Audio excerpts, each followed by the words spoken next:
नमस्कार, मैं कमलेश कबीर आपका एक बार फिर स्वागत करता हूं इस नए एपिसोड में। आज के इस एपिसोड में हम बात करेंगे कश्मीर के पहलगाम में आज ही के दिन जो आतंकवादी घटना हुई। और खबर यह है अब तक जब मैं ये वीडियो बना रहा हूं कि 25 भारतीय नागरिकों समेत जो पर्यटक थे उनके साथ 2 विदेशी नागरिक, एक उनमें इजराइल का था और दूसरा इटली का, उनकी हत्या कर दी गई। और हत्या का पैटर्न क्या था? हत्या का पैटर्न था कि इन लोगों से कलमा पढ़ाया गया, इन लोगों को नाम पूछा गया और यह कंफर्म किया गया कि कहीं ये मुस्लिम तो नहीं है। तो जो लोग एक धारणा बना के बैठे हैं भारत में रहकर, अब मैं यहां आतंकवादियों की बात नहीं कर रहा, मैं समुदाय विशेष के लोगों की और उन लोगों की बात कर रहा हूं जो हमेशा ये कहते हैं कि मजहब का या जिसको हम कहें कि आतंकवाद का कोई रिलेशन नहीं होता। तो आज की इस घटना के बाद आप क्या कहोगे? हम कहते हैं कि हर आतंकवादी जो है वो मुस्लिम और आतंकवाद दोनों को जोड़कर नहीं देखा जाना चाहिए, लेकिन बड़ा सवाल यह है कि हर आतंकवादी मुस्लिम ही क्यों होता है? क्या इसका किसी के पास कोई जवाब है, या फिर यहां पर जो है वो सब लोग चुप्पी साध लेते हैं? दूसरा, जब हम भारत में रहते हैं तो एक सबसे बड़ी बात है कि हम हमेशा एक बात करते हैं कि आज भी ये लोग, जिन्ना चला गया, कुछ लोगों को ले गया, लेकिन जो गांधी ने जो गलती की थी, मैं फिर दोहरा रहा हूं, जो गांधी और नेहरू ने गलती की थी आज भी उसको भारत भुगत रहा है। क्यों भुगत रहा है? जो यहां पर लोग रह गए वो लोग खाते भारत का है, टैक्स पेयर्स का पैसा जो है वो उनके विकास कार्यों के लिए यूज किया जाता है। सरकार इतना प्रयास करती है कि किसी भी तरीके से ये लोग मुख्य धारा में आए, लेकिन आज भी इन लोगों की नीयत जो है, या हम कहें कि इन लोगों के दिल में पाकिस्तान बसा हुआ है, इसलिए ऐसी आतंकवादी घटनाएं होती है। अब आप मुझसे यहां पर जो है वो कंट्रोवर्शियल सवाल कर सकते हैं कि आतंकवादी तो पाकिस्तान से आते हैं, फिर यहां के लोगों का क्या रोल है? तो आप मुझे एक चीज बताइए, जब तक यहां के लोगों की सह नहीं मिलती, इनको ठिकाना नहीं मिलता, इनको रहने के लिए जगह और खाने के लिए खाना नहीं मिलता, तो कोई तो भारतीय जो है वो यहां रहता होगा जो इनकी सहायता करता होगा, हर केस में होता है। तो उससे जो है वो मेरा सीधा वास्ता यह है कि आखिर इन लोगों को यहां भारत में रहकर पनाह कौन देता है? आप और मैं तो देते नहीं है, और जब देते हैं तो फिर समुदाय विशेष को टारगेट क्यों किया जाता है? आखिर 1989 में आज की बात नहीं है, 1989 से आप क्रोनोलॉजी को समझिए कि 1989 में आखिर हिंदुओं को ही टारगेट क्यों किया गया? मजबूरी में उनको विस्थापित होना पड़ा, और आज तक वो ददर की ठोकरें खाते फिर रहे हैं, लेकिन फिर भी कुछ लोगों को कश्मीर फाइल्स जो मूवी थी उससे तकलीफ थी, उसको झूठा बता रहे थे। तो ऐसे कौन से महान विद्वान जो थे वो इस देश में पैदा हो गए जो आज कश्मीर फाइल को लेके साबरमती एक्सप्रेस जो मूवी आई उसको ही गलत ठहरा देते हैं? तो आज की घटना को क्या कहेंगे वो? ये कौन सी फाइल है? ये भी तो कश्मीर फाइल है। और मुर्शिदाबाद में जो हो रहा है वो कौन सी फाइल है? ये तो आज हम आज हमारे सामने चीजें जो है वो चल रही है ना, और फिर भी हम लोग जो है वो इनके जाल में फंस जाते हैं, इनके ट्रैप में फंस जाते हैं। क्यों? क्योंकि हमारे बीच से ही कुछ जयचंद जो है वो इन लोगों के साथ में बैठे नजर आते हैं, जो राजनीतिक रोटियां अपनी सेकते हैं, समुदाय विशेष का फायदा उठाते हैं। अब हम कब समझेंगे, कब जागरूक होंगे, ये तो जो है वो ऊपर वाले के ऊपर छोड़ देना चाहिए। दूसरी बात, जब 1989 से हम शुरू करते हैं तो ऐसा नहीं है कि आज ही हुआ है, और आज इसमें सारे जो है वो एक भी मुस्लिम नहीं मारा गया, नाम पूछकर कलमा पढ़ाकर जो है वो लोगों को टारगेट किया गया। आखिर इसकी जरूरत क्यों थी? और आज ही के दिन ये घटना क्यों हुई? तो आज के दिन इसलिए घटना हुई क्योंकि अमेरिका के उपराष्ट्रपति इस वक्त भारत दौरे पर है। अब आप ये कह सकते हो कि अमेरिका के उपराष्ट्रपति के भारत दौरे से इसका क्या लिंक है?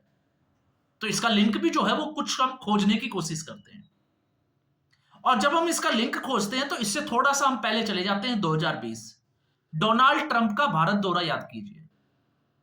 उस वक्त तो कोई आतंकवादी नहीं आया था भारत में, तो फिर दिल्ली में हिंसा कैसे फैली? वो किसकी देन थी? आखिर हम बात करते हैं ताहिर हुसैन की, तो ताहिर हुसैन कौन था?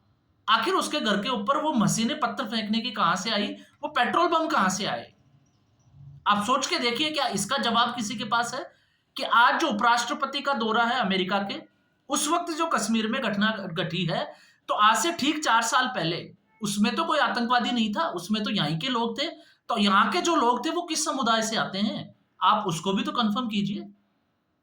और जब हम इस पे अगर हम यहां रुक जाते हैं तो फिर मुझे लगता है कि वो भी गलत है। इससे पहले हम बात करते हैं 2000 की और 1998 की, जब तत्कालीन अमेरिकी राष्ट्रपति बिल क्लिंटन और उनका भारत का दौरा। और उस वक्त दो घटनाएं जो है वो बड़ी इंपॉर्टेंट थी। एक थी 1998 की घटना, जहां पर प्राणकोट जो जगह है, उस जगह पर लगभग 26 हिंदू ग्रामीण लोगों को टारगेट किया गया था और ठीक इसी पैटर्न पे उनकी हत्या कर दी गई थी। और आप देखिए उस वक्त भी कनेक्शन क्या था, अमेरिका। इस वक्त पूरी दुनिया जो है, क्योंकि लग रहा है कि भारत जो है उसमें बड़े बड़े आयोजन हो रहे हैं, बड़े बड़े देशों के जो प्रधानमंत्री राष्ट्रपति है वो दौरा कर रहे हैं, तो किसी भी तरीके से एक पैनिक क्रिएट किया जाए, एक अटेंशन लिया जाए। और उस अटेंशन में अगर हम ये सोचते हैं कि इसमें सिर्फ पाकिस्तानियों का हाथ है, आतंकवादियों का हाथ है, नहीं, कुछ ऐसे आतंकवादी भी है जो इस देश का ही खाते हैं और वो यहीं के लोगों, यहीं के रहने वाले हैं। और ऐसे में जब हम प्राणकोट की बात करते हैं और जब हम यहां हिंदुओं की बात करते हैं, तो फिर आप इसको याद करिए, छत्ती सिंहपुरा और वो घटना और उसका दिन जिसको हम बात कर रहे हैं 20 मार्च 2000 का। 40 से 50 आतंकवादी एक गांव में घुस जाते हैं और लगभग 35 सिखों की जो है वो हत्या कर दी जाती है। ना उस वक्त 1989 में एक भी मुस्लिम लोग मरा, उस वक्त हिंदुओं को मारा गया, महिलाओं के साथ बलात्कार किया गया, उनको वहां से विस्थापित होने के लिए मजबूर किया गया। उसके बाद में 1998 प्राणकोट की घटना आप देख लीजिए, एक गांव में हमला किया गया और लगभग 26 हिंदुओं को मौत के घाट उतार दिया। 20 मार्च 2000 की घटना छत्ती सिंहपुरा की, जहां पर 35 के आसपास जो है वो सिखों का नरसंहार किया गया, आतंकवादियों के द्वारा गोलियों से भून दिया गया। और आज एक बार फिर वैसी ही घटना। तो ऐसी घटनाओं से सवाल जो है वो बहुत खड़े होते हैं।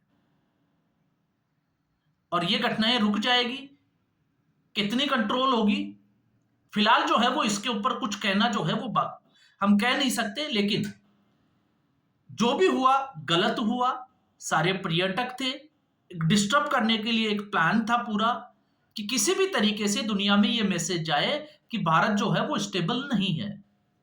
और इसमें मैं फिर कहता हूं दावे के साथ कि आतंकवादी चाहे कोई भी संगठन इसकी जिम्मेवारी ले, लेकिन उससे कोई मतलब नहीं है। मतलब उन लोगों से है जो ऐसे लोगों को भारत में पनाह देते हैं। तो वो लोग कौन है? उन लोगों को ढूंढ ढूंढ कर जो है वो मारा जाना चाहिए, फिर चाहे वो किसी भी समुदाय विशेष से आते हो। ये चाहे बात जो है वो आपको बुरी लगती हो, अगर आप उस समुदाय विशेष से आते हो तो। और फिर अब सवाल खड़ा हो जाता है ऐसे जयचंदों का, जो अपने राजनीतिक फायदे के लिए इन लोगों का समर्थन करने के लिए बैठ जाते हैं। अब वो कौन है मुझे कहने की जरूरत नहीं है, लेकिन अब सवाल आ जाता है केंद्र सरकार का। तो मुझे लगता है कि ऐसे लोग फिर जो है वो पुलवामा अटैक को भूल जाते हैं और उरी के अटैक को भूल जाते हैं। पुलवामा अटैक के बाद में ये कश्मीर में सबसे बड़ा हमला है अब तक का। और ऐसी स्थिति में अमित शाह जो है वो जम्मू कश्मीर के लिए निकल चुके हैं। इसका मतलब ये साफ तौर से नजर आ रहा है कि अब जो है वो कुछ बड़ा होने वाला है और आने वाले समय में इस घटना का जो है वो अंजाम तक पहुंचाया जाएगा। ये आप मानकर चलिए। ये उन लोगों के लिए सबक है, उन लोगों के लिए बताना जरूरी है जो आज भारतीय जनता पार्टी और नरेंद्र मोदी को कोसते हैं इस आतंकवाद के मामले में। मैं और मुद्दों की बात अभी जो है वो इस वीडियो में नहीं करना चाहता, क्योंकि गलतियां इधर से भी है, गलतियां उधर से भी है। लेकिन इस सुरक्षा के मामले में अगर आप देखो तो ये वो सरकार है जो फैसला लेना जानती है। उसकी विल पावर क्या है, राजनीतिक पॉलिटिकल पावर क्या है, और इस पॉलिटिकल पावर का आप देखिएगा आने वाले समय में रिजल्ट क्या मिलने वाला है। फिर उसके बाद में सेना से सवाल पूछे जाएंगे, और सवाल पूछने वाले कौन लोग होंगे, या तो वो हिंदू होंगे या सिख होंगे। एक भी मुस्लिम व्यक्ति जो है वो सेना से सवाल नहीं पूछेगा, क्योंकि इन समुदाय विशेष के लोगों को यह पता है कि इन धर्मों के लोग जो है वो आज भी जयचंद की भूमिका में है।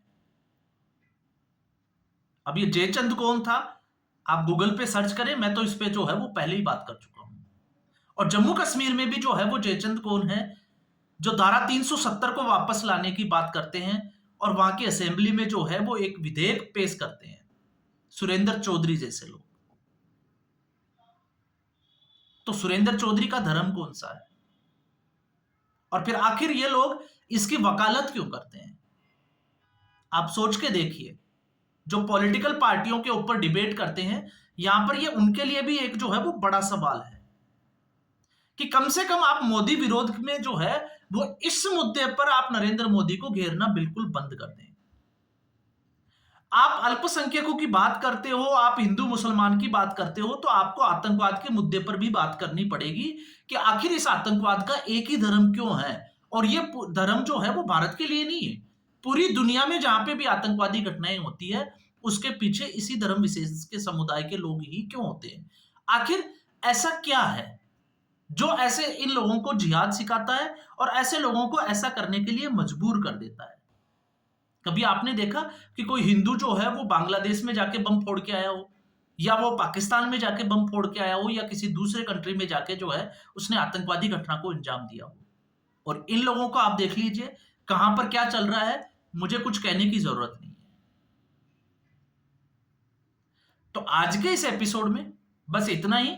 सवाल मेरे फिर वो जो है वो वही है, और सोचना जो है वो हम ही लोगों को है कि आखिर हम किस रास्ते पर हैं, हम किसको गलत मानते हैं और किसको हम जो है वो सही ठहराते हैं।